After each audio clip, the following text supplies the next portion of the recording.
Welcome back to another episode of the Pickle Pulse.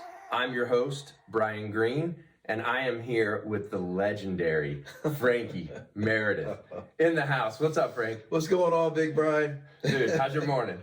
Morning's going well, very well, bro. Like, super excited. It looks like you got a really awesome thing going, man. And I wish the best for you. Oh, man, I really appreciate that. And you know what? We're just trying to get better and better every day, have a whole lot of fun with this, and feature some of the best people in pickleball for the DMV. Oh, man, I'm super stoked, bro. I mean, a lot of people come up to me and ask me and talk to me about pickleball, you know, and stuff like that. But the stuff that people have said about me has been amazing. Like, yeah. I mean, unconditionally. I want to thank everybody who comes out to my tournaments real quick while I'm on this. And yep.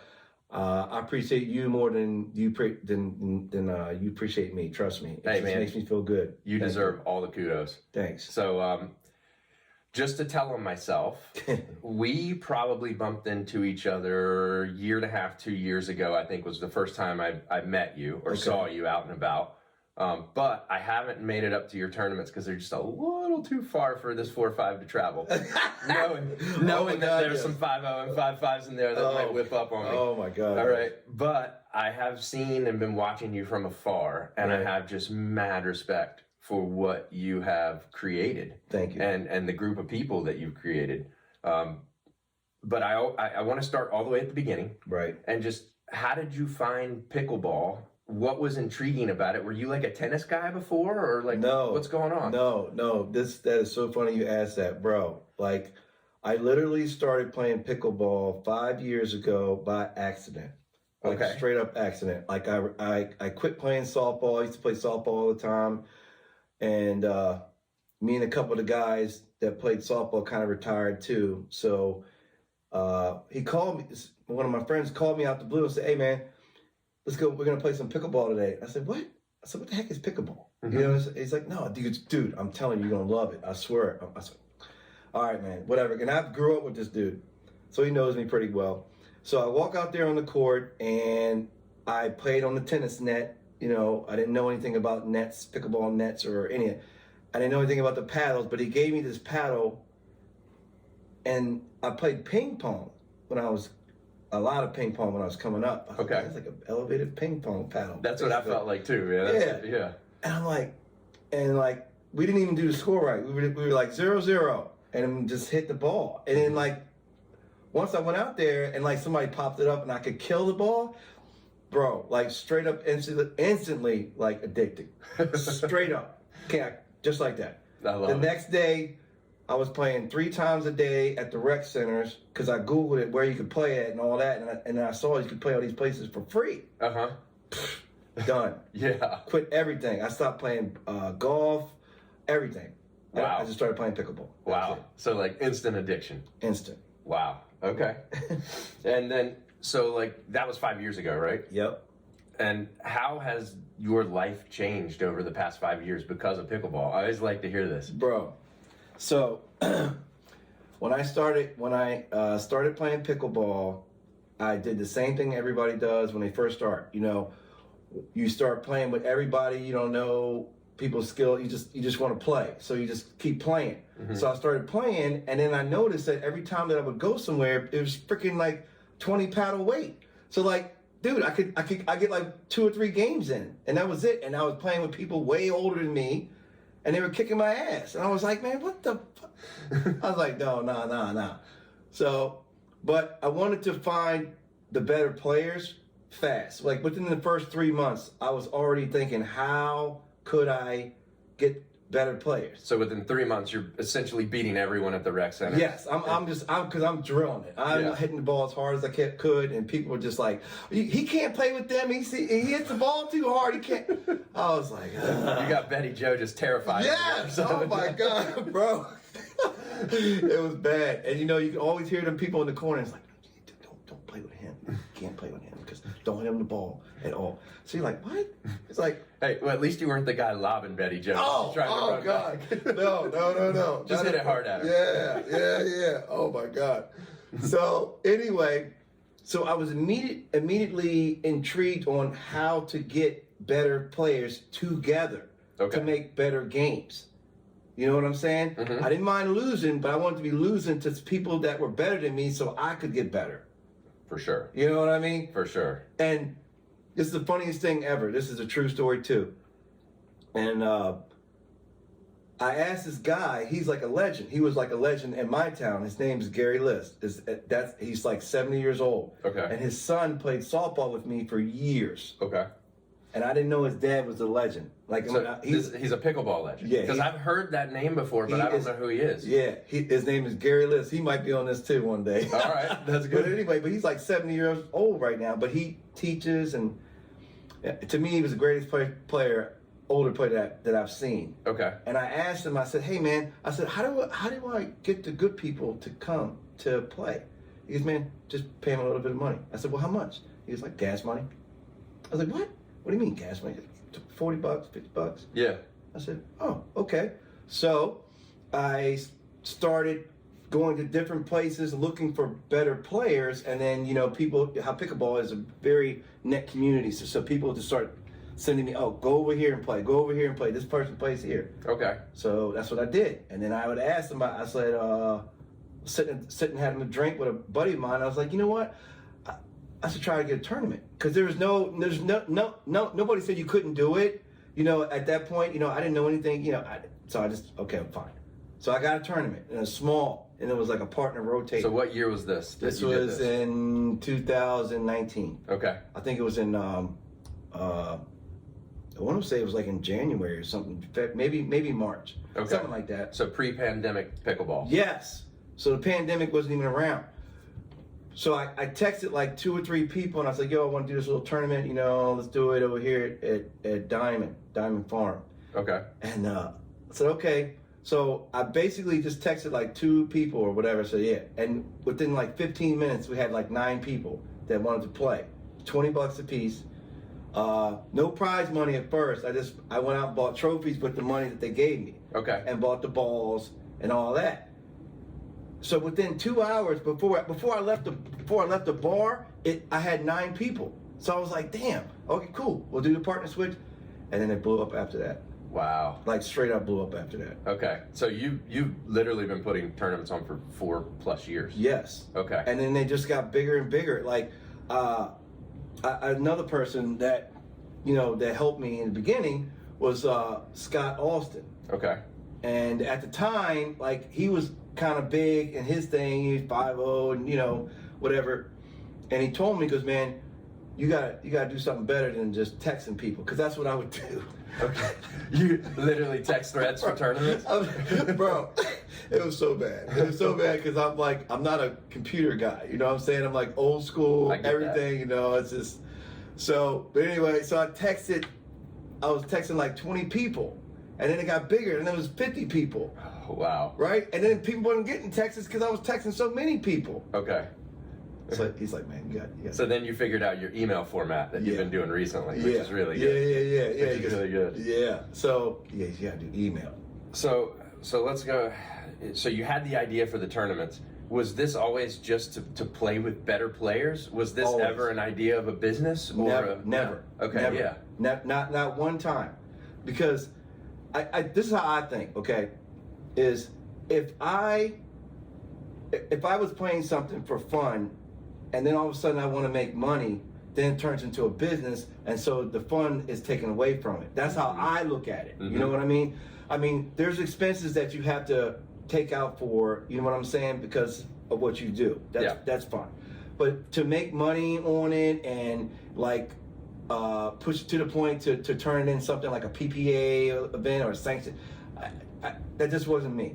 That's not the funny thing is I can think of one other person, I won't say his name, but it came out and started a tournament series. It was free with donations. Yeah. He was getting a lot of people out, and then all of a sudden it trying to turn into a business, and there was no prize money, there was no, and it just sort of died off. Yeah, and I already know exactly who you're talking about, and he was one of my good friends that I've been friends with for almost 50 years. 45. And a really good dude, man. I played him in singles in the bronze medal match of the PPA. Yes. So if you can dig now on the internet and figure out who we're talking about. Yes. Look up my results from the PPA. Yes. Back here in DC. Exactly. But that's what I'm saying. It's like, so, like, if I was gonna make it a business, I would go 100%. You know what I'm saying? But I don't want to make it a business. I have my own detailing business. Okay. I don't know if you knew that, but that's what I do. I love doing that. No. You know what I mean? That's intriguing to me. So I did look on your Facebook, and I saw that you had like tow truck at one point. Yeah, it was tow trucking too. I hate that. I'll never do that shit again. Man, that just doesn't sound fun. But the detailing thing, I can get way on board. I got a couple friends back at home who started their own detailing business. Right. If you're like me and you love cars, then it just makes you feel so good to make them gleam inside and out. Absolutely. The best feeling that I have about the detailing is the person coming out, looking at their car after I complete it, and they're just amazed. They're just like, oh my God, this is the best my car has ever looked in my life. And that, like, and you know, it inserts me to make people happy, basically. Of course, I need the money, don't get me wrong. But I feel like my time is valued. You know what I'm saying? Oh, for sure. You don't look at, you don't look at how much money I got, how much I don't got. You don't look at my skin color. You don't look at any of that. You just look at what I present to you and give you after, I do your car. Yeah. And that's kind of how I treat the pickleball. You know what I'm saying? Like I was the first one. I think this is I can say this, but I think I was one of the first people that was out there that was, giving free food and free water with the event. You were. I remember that. You get sandwiches, you get drinks, you get the whole deal, and I love it. Yeah. It creates that family, that community that you want to create. Yes. Dude, yes. And I will say, just a little side note, I just got a Tesla like 3 months ago. Shut up. And if you're a car guy, right, I have never driven anything that I love more than my new car. Really? And there's two things. It's a rocket ship. Right. Oh, I know that. It does 0 to 60 in like 3 seconds, and I just got the long range version of it. It's not even the performance edition. Right.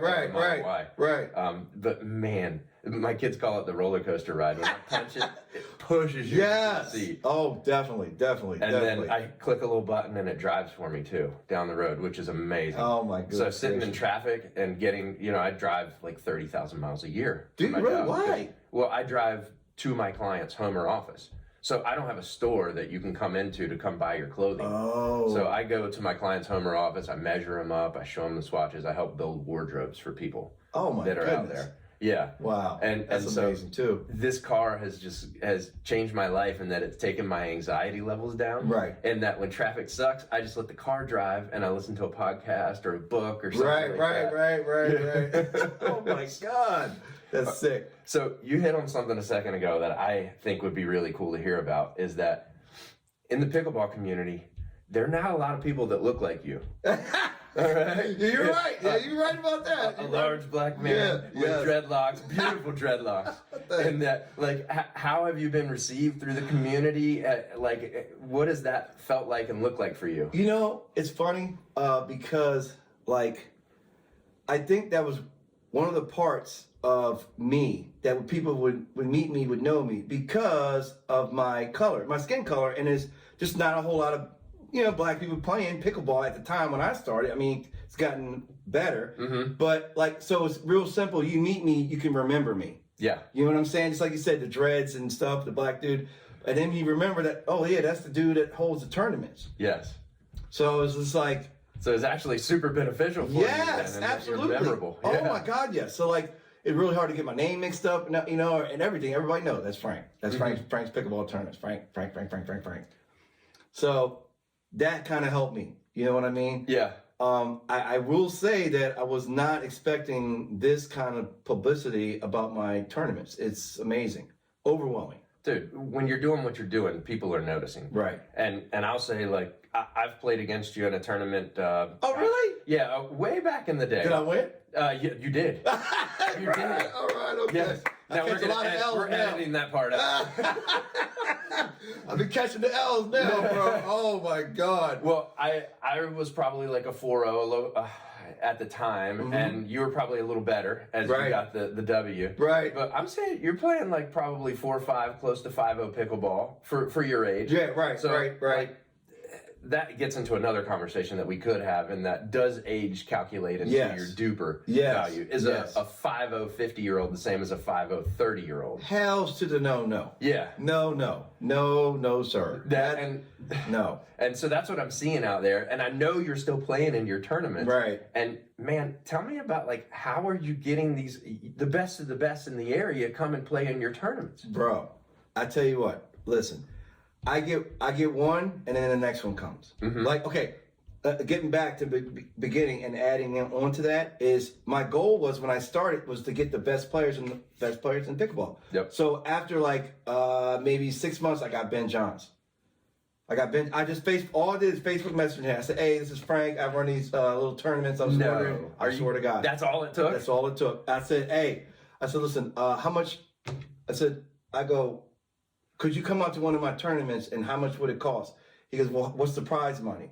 I said, well, if you come, you can have all of it. You know, if you win. I said, but you got to beat everybody. He's like, no problem. He's like, okay. He's like, okay, well, how much is, I think at the time it was like $550. Okay. I think it was $550. And I set it up as like 12 teams, and everybody got to play him. What year was this, Frank? Oh, my God. Was this like 2020, 2021? Yeah, this is before COVID. Oh, okay. This is before COVID. So it had to be like 2000, I think it was 2019, 2020. So Benny Boy's jumping at 550 at that point. He wasn't making 750. Yeah, no. He came right on out. And guess who his partner was? Paul Olin. No way. I swear. I'm not kidding you. And I knew Paul. Okay, so I knew him too because I saw him and I asked him to come to one of my tournaments. So they knew each other from probably playing professional events over the country at the time. Yeah. Yes. Okay. So once you got those names coming, then it was like a roller coaster effect. Like the next pro, the up and coming pro, LJ and Alex Trong and Monica Priscilla. Like all of them, they were coming, but they were bringing people with them. And then when I was having the tournaments in Hanover, let me see how much knowledge you know. Okay. Do you know who Ashman Kern is? I do. Okay. He had a paddle with what was the company he was with? Was it One Shot? I don't know the name of the company. Yeah. I don't know. But he was another big one. Okay. And he was the first big guy that came, and I got to play him. Okay. And I beat him with this is so funny. I swear, I couldn't make this up. So I was playing with Will Frazier and legit baller. Legit. Where's he been, by the way? Is he still playing? Bro, he on Kid Heaven. Okay. He got one, and then he got another one in the oven. Okay. So he's doing the baseball coach thing. Yeah, his baseball stuff is off the charts. I mean, he's busy. You know, he travels a lot. So he doesn't really have a lot of time. That sucks because he was so fun to play against. I played him a handful of times. Oh, did you? Oh, yeah. Cool. So you're with Will Frazier. Yeah.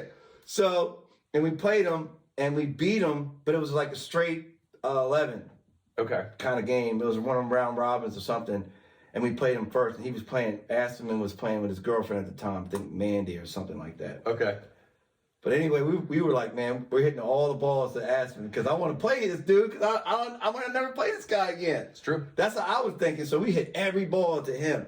And we were like still hanging in there, and I was like, oh man, we could probably win this. That's what we were thinking, and we ended up winning by 1 point because Aspen hit it into the net. Okay. And we won. Wow. So it was pretty exciting. That had to feel pretty good. Oh God, yes. And then so getting back to how I got the players, is I would get your email. And then when I sent you, I would send you out a schedule every month. Of my you're on point. Usually like a week before the month starts, you send out like an invite. Yes. This is where we're going to be. Yes. And first it was like, I used to do day tournaments, like during the day, during the week. And then I have one at night and then one like every other weekend. Okay. That's how I started out. Yep. So, but they would fill up in like 10 minutes. Oh, yeah. Like 10 minutes full. Yeah. And they were like, Frank, I can't get in the tournament. And I was like, oh, okay. So then I started making it a little bit bigger. And then it just escalated from there. So now the email list is huge. It's huge. Okay. So you're just, the funny thing is just like anything else, there's a compound growth aspect to it at the end. But in the beginning, it's just like one or two names, three or four names. Yes. And then all of a sudden the 3 or 4 become 10. And then you have this big list. Yes. you know, you're paying good money. Yeah. Oh yeah. Money now. Yeah. Exactly. I mean, I see the boys flashing cash on Facebook. so that helps to get those big name guys as well. Yes. So I just heard, and I don't know if this has happened yet, but I heard you're doing a 50+ tournament now too. Yes. Is that something new that you're going to start doing on the regular? Yes, absolutely, absolutely. Because you know, for one, I have a better chance of doing better. You know what I'm saying? I ain't saying nothing about winning. I'm just saying better, right? Yes. So it's like more my speed, and I think that people my age appreciate it, you know, more because there's some really, really good players out there that are 50+. But they're not going on tour, you know, or nothing like that. They're just kind of like staying low key, but they get tired of playing, you know, people and beating them, you know. But if they come to the tournament, then they can compete with all the other 50-50 players, so to speak. Mm-hmm. You know, so it's like, I think it's going to be good. I mean, it's the one that I come in at the, like 2 weeks. It's almost full now. I think it's like 14 teams on there. Oh, well, dang. I thought it was full because who? Oh, is it full? I think it is full. Bro. I found out about this because I'm playing with. I went out to Chestnut Forks, Colin last night. Yeah, playing with. He's playing in the mix. And is he? He's playing in the mix in 2 weeks. With, okay. I can't remember what her name is. Sarah something. Oh, Sarah Hua. Yeah. That's a baller. That's a baller team. Good team. Yep. Yeah. Well, it's always fun playing Colin because he just hits the ball so hard. Bro, I don't even know where he generates it from. He's like 3'4". And it's all in here in his back. It's like I don't even know. It is. That's the 500 years of tennis that he has under his belt. Yes. Yeah, and he's another one that I used to do tournaments at Chestnut Forks all the time. Yeah. You know, so shouts out to him. He always that venue's top notch. Oh yeah, it's top notch. But I was talking with I think it was Lenny who said he was trying to get in your 50+. Oh, and, okay. And he was like, "Man, I got locked out. It filled up so fast." Oh, really? Oh, I got to check. Yeah, if it's open, you should text Lenny. Okay, I will. And he'll be stoked about it. You run the tournaments for a lot of top end guys, right? What kind of advice would you give to? So I would say most of the people that are listening to this, are probably like if they're our friends, they're 4.5, they're 5.0, 4.0, right? But there's a lot of people that are in that 3.5, 4.0 level, right? That are trying to get into better groups, that want to play tournaments at a high level, but they don't want to get spanked, just getting into it, right? They don't want to donate, yeah. You know? so as a guy that's been playing now for 5 years, and you've come up through the ranks, what would you say are the 2 or 3 things that most people should work on at that 3.5, 4.0 level, or some things that may have helped you just get better and better? Okay. With that being said, if you're in that 3.5, 4.0 level and you're kind of stuck and you don't want to donate, you know what I'm saying? You don't want to travel. I get it. I understand all that. But if you're playing 3.5, 4.0 level and you want to go up, I think one of the best things is that you have to get your thirds in. You have to get your thirds in. You can't go out there and be 4 out of 10 with your thirds. You're gonna lose. That's if you're hitting drops, right? Yeah, if you're hitting drops. Yeah, if you're hitting drops, you can't. You got to be like more like 80%. Yeah, 75%. Then you know, 80% is good. Anything below that is you're because. If you're not hitting thirds, you're losing a half a point basically. Yeah, and that's because I would say most 3.5, 4.0s that I play with, they want to try to bang it through you. They want to hit a lot of drives. Right. And as you get to the higher levels, unless your drives are excellent, they're going to come back harder at you. Exactly. And you're not even going to have time to get up there because you're banging it from the baseline. You know, I'm not saying that I don't do this stuff still, you know, so don't think that we all do it, Frank. It's all good. Yeah. So, but I'm just saying, but you got to get yourself up to the kitchen first and then try to do something from there. Okay. So the next thing is the basic thing is you have to hit a deep serve. You have to. Yep. Like little half-ass serves that come over halfway are going to come back hard and deep, and then you're screwed. Yeah.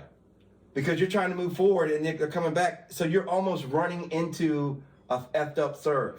That's actually a really good nugget because that's not what I thought you were about to say, number one. But what I will say is that even if you're not hitting it hard, but you're hitting your serve deep, so a big looping serve. Yes. I've played against a couple of guys who can hit it really deep. They're not hitting it hard, but the ball bounces up high, which forces you to be way back on your return. Yes. So when you hit it back, right? Mm-hmm. You're trying to run up. So if you hit it back weak, this guy's just gonna come smash it, just kill it on you because you're running up, hit your feet. Don't even have to be hard. Done. You're cooked. Yeah. Well, it's actually I like telling my secrets on this so everyone can beat me. But I do have a set play even at a higher level where I do a lob serve. Yes. If I'm on the left side and they're on the right side, that's why I like it. I'll do a lob serve to keep them back. Right. And then most of the time, those guys can't get it deep enough where I can hit a really strong drive right at their feet. Yes. It creates chaos in the point. Absolutely. 9 out of 10 times. Yes. I mean, it's such a good combo little deal. Right. So lob serve to drive. Yes. Oh yeah. Oh, absolutely. Definitely. I like I said, I think you have to be able to do what works for you as far as putting. Like this is my main thing too. Is you have to put people in bad positions to beat them, even if they're better than you. Yep. Period. I don't care how good somebody is.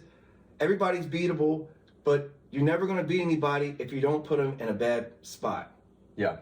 Yeah, You know? well, and the other thing is learning to read the players. Yes. Learning to see, okay, this guy's got a really strong drive. Yes. Or, this partner that I'm playing can crash the net really well. So noticing that this guy's coming in to crash the net to take all the balls. Right. And then making him hit the thirds to keep him back. Right.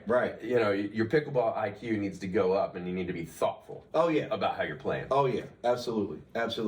Okay, so the other thing I wanted to ask you, it sounds like you've had some pretty cool partners through the years, I'm sure. Oh my God. And so, how do you go about finding partners other than, you're boys with everybody? I get it. Bro. But, what do you think about when you're going into a big tournament, one that's not yours or yours?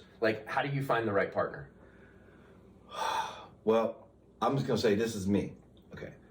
I have to find a partner that is probably better than me, right? I mean, okay, I'm gonna tell you on a winning note and in the other note. Okay, so I'll do it two ways. Let's okay, go.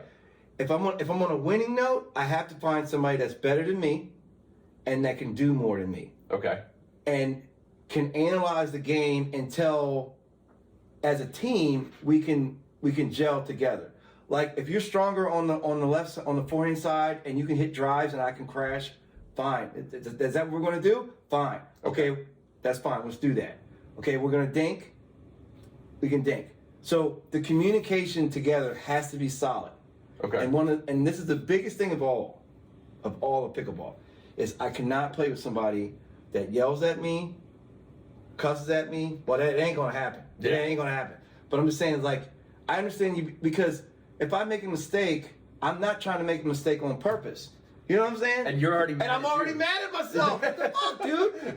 I didn't try to fucking do that shit on purpose. What the fuck? It's so don't get mad at me, and I'm gonna do the same for you. Look, if you make a mistake, I'm like, all right, come on, let's go. All right, let's go. I'm not gonna be talking behind your back. Saying, oh man, we would have won, but man, he sucked ass. I would be like to myself. Bro, if I'm sucking ass, I'm gonna be like, yo, man, I'm sucking ass. Yeah. I sucked shit yesterday. I hit 8 balls out. My serve was out. I had to graduate to that. Okay. A lot of people can't do that. They just be like, if I had a better partner, I would have won. Okay, buddy. You just hit fucking 8 balls out. Into the net. Your thirds are in the net. Yes. So that's on a winning note, someone better, and then someone that, I would totally agree, has a good attitude, win or lose, it's no fun. Yeah. No eye rollings like Riley Newman does. Oh, that's bad. That's bad. I don't know if I watched the one when he was playing with Julian Arnold, and he just was like, bro. Man, dude, it's got to be demoralizing. Yeah. Knowing, you're right, because you're trying to do well, and you're like, I'm not trying to suck. Yeah. So come on, man. Pump me up. And you know what? I've had a couple of partners that way too, where it just didn't go the way we wanted. The attitude went wrong. Yeah. And I don't want to play with those guys anymore. Yeah, exactly. That's pretty much how it is. I feel blessed when I ask people, say, hey, can you play with me, in my tournament? And they say yes. I'm like, fuck, cool. Mm-hmm. I'm like super stoked. You know what I'm saying? Because I've been doing it for so long, and you already know what level you're getting yourself into. Yeah, that's you know right. What I'm saying? I mean, look, and that I would agree. And that when I ask people, everyone I've asked with has played against me, has played with me. I've been in the scene for 3 years. You know what you're getting into. Yes. Right? Absolutely. So let's go into it with positive, and let's pump each other up. Yes. And I think what you just said too is big for that 3-5-4-0 level. Yes. Is go into it with a game plan. Right. Are you going to try to make them play soft? Are you going to try to bang through these guys? Right. All right. If your first game plan goes really wrong through the first 5 points, can you change it up? Yes. Right. Absolutely. And the only thing I'll add to that, the 3-5-4 level, is I think right about then you're trying to reset the ball. You're trying, but it's a little bit difficult. So you don't really spend a lot of time. But I think that if you are a good resetter, then that means you guys can always be together if you're a good resetter. If you look around, people be hitting the balls like 180 miles an hour, and it's like, boop, and it's like reset that shit right in the kitchen. Like, boop, you're like, what the fuck? Dude, That is when you're playing a really good player. Yes, and you feel like I'm bringing it to this guy, and he's just nonchalantly reset. Then it's something in your head tweaks where you're going, uh-oh. Right. So what happens, the guy that resetted it, the person on the other side just getting so frustrated ends up hitting it out or into the net. That's right. The court's only so big, right? Yes. Yes. So that's my 2 cents. Dude, I like it. I like it a lot. So Frank, I've noticed on Facebook that you are quite the chef. Oh! Yeah. Oh, shit. And always cooking for your wife, taking care of your family. Oh, my God. So what kind of stuff do you like to cook? Is that something you're into? Because I actually do love to cook as well. Really? Yeah. I extremely love cooking because my portion sizes are kind of big or whatever. I love cooking for my wife. Like she is my heart and soul. You know what I'm saying? Like, it's nothing like going out like before COVID. You could go out and have a good time, and now it's whatever. Yeah. But I love cooking. Yeah, Okay. I love cooking and eating good food. So what kind of stuff do you like to cook though? Like I know I make a mean baked ziti. Ooh, really? I actually make I like quiche. I made a quiche yesterday, 2 of them. Really? So like I make a little kind of smorgasbord of thing. Really? Yeah. Dude, I love cooking shrimp. Of course I love fried chicken. Do you have a fryer at your house? Of course. Okay. This I gotta call. Get my mic down here. We don't have a fryer. I need a fryer. Yeah, of course. I got one. Yes, absolutely, absolutely.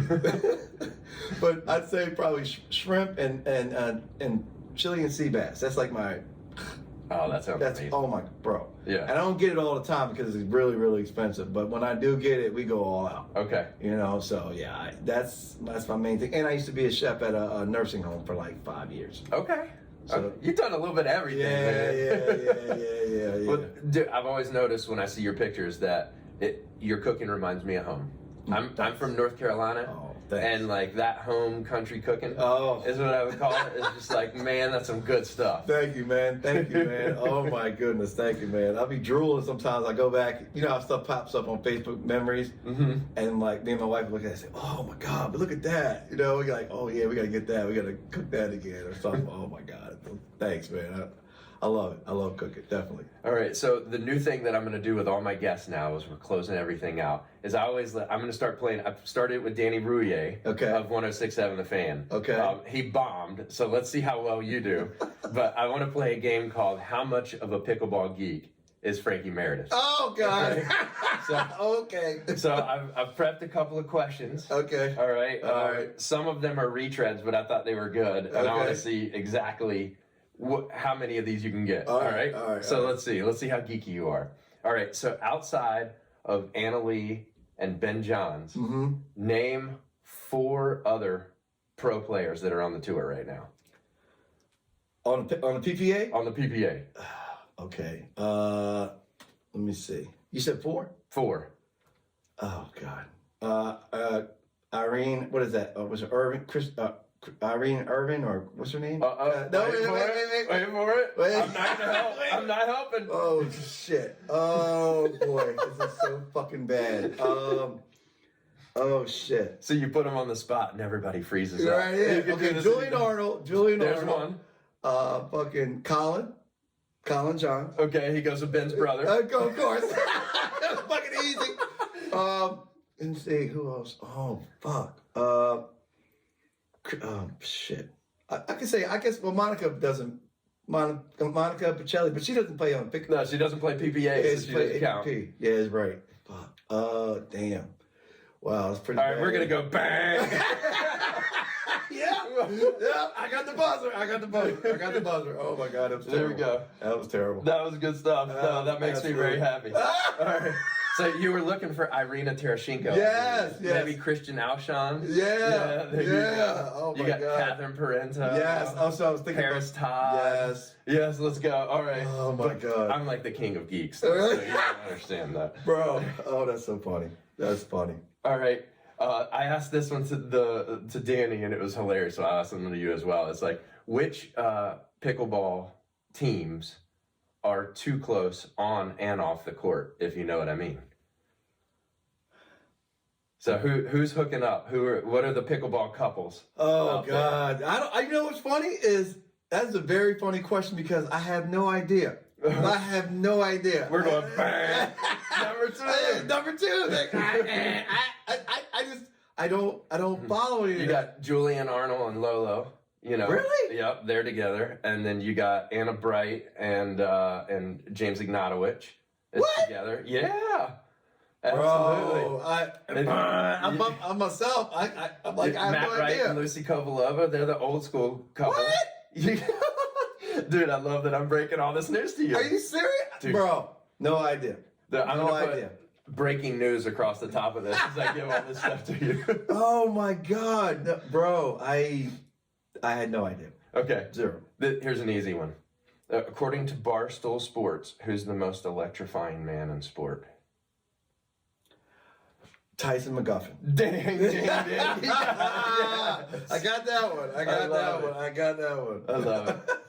And then I guess my last question, this will be an open-ended, easy one, but like how much pro pickleball are you watching these days, and what do you think is good and bad about it? What could be better?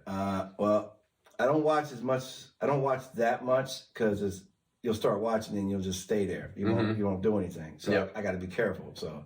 So are you ADD like me, just moving one to another, the next? Yeah, I can't because if I start watching a good match or something, I'm done. I'm done. I will not do. So I can't do that. But say it again. So like, how much pro pickleball are you watching, and then what do you love or not like about it? What could be better about it? Well, whatever they're doing now, I don't like is because of what you would have to go through as a pro player to even get there, which you're probably not. You got to get there early. You got to play in the back draw and all that crazy shit. They're changing the balls and oh yeah, there's a lot of changes. Yeah, I mean, I'm like I said, I'm old school, man. Like I'm perfectly fine with what's going on right now. I don't really need any changes. I'm not changing any of my tournaments. Embrace change. Bro. Come on, baby. Bro, the ball, listen, the course is the same. I'm not. All right, now you hit a button with me. I'm like, you poke. So he's I'm not changing any of my tournaments. No. So, wait, so you're saying there can't be any team tournaments in the future with some rally scoring? Because I think that would be a cool addition. Yeah, well, I just don't. It would be. I just need to do it. Like, I need to do it for myself. Like, force with somebody. So you haven't played in anything like that? No. Because I haven't. It's so much fun. Really? To be, remember when it's part of a team? Like, I grew up playing Little League Baseball. Yeah, me too. Me too. So, like, being part of a team, having your partners all rooting you on. It's so fun to be in that environment. I was getting ready to play in one on Friday for the first time, but I couldn't because I had to work. Mm-hmm. But, like, once I start doing it, I'm not saying that I wouldn't formate it into my tournaments, but I don't know. Okay, so this is Brian Green planting a seed with you. Yes. And that we need some quality team tournaments. Yes. And, you know how to do it. Everybody, let's go $40 a person. That's $160 a team. There'll be a legit payout at the end. Wow. See, I didn't even look at the numbers like that, but damn. Yeah, so right. $160 a team, and if you get 8 teams, that's a big purse. Oh, yeah. I guess you're right. And then people can pull together their own teams, and you can even do it you could say like, all right, a 20 plus. So all like 5-0s. Right. So 4 5-0s, 20 plus. You could do an 18 to 20 range of dupers, and then have it really, really competitive. Because I personally want to see more team tournaments this year. I think they're so much fun. Oh. And the only people doing it's the AIP crew. And, Arlington Iron Panels. Oh, no, I never heard of them. Yeah. Are you kidding me? No. Oh, my God. No. So that's Jimmy Brown, Ryan Kane. All those guys are the Iron Paddles. Brian Kane plays in all my tournaments. Godwin, yeah, he plays in all your... Dylan, he just played too. That's it. So they do pop-ups a bunch of mornings a week. It's a little cash game, 25 bucks in. Winner takes like 100 and something bucks. What? Second place gets their like money MLP back. style? Well, no, these are just like one-offs, but then they'll do some MLP tournaments too. They're doing a lot of stuff over there, man. There's people doing stuff out there. Yeah. I'm old. I'm fucking old. I don't fucking know. I don't know. Yes. But I'm glad that we had this opportunity to talk. Absolutely, bro. Because number one, you're not old. Number two, I just looking at you, I can tell that you look more fit now than when I first met you. Oh, so I think pickleball has been really good for you. Right. Dude, it's so fun to play in your tournaments. I've heard, because I'm too scared to play in them. So I just got to man up and get up there and take my licking and like a man. Yeah, well, that's what it is. It is what it is. Yes, no doubt. Man, but I just really, really appreciate what you've been doing. Well, I appreciate you too, man. Dude, no doubt. I am so happy for you, man. This is remarkable, bro. Yeah. I feel like I'm on national TV, bro. This is awesome. You got a great setup here. You got a great attitude. You know it about the sport, and all you're gonna do is just grow. And I think it's amazing. You're the man. Speak that truth. Yeah, Speak bro. Definitely, man. Thank you, man. I appreciate it. And with that, if you've been enjoying, here we go, a little side note here. If you've been enjoying this, there are a lot of people out there who've been watching but not subscribing. So help your boy out. Click the little subscribe button, the notifications, the like. Tell Frank you love his beautiful mane of hair. No. You know what? Oh my God. And if you're really looking to step your game up and you want to play with the best of the best, hit me up in the comments. I can connect you with Frank so you can get on his newsletter as well. Email. He's always happy to send it out. Yeah. And I mean, look, don't be like me and be scared to test yourself against the best. Yep. All right? Just get out there and do it. Absolutely. And with that, peace. Peace.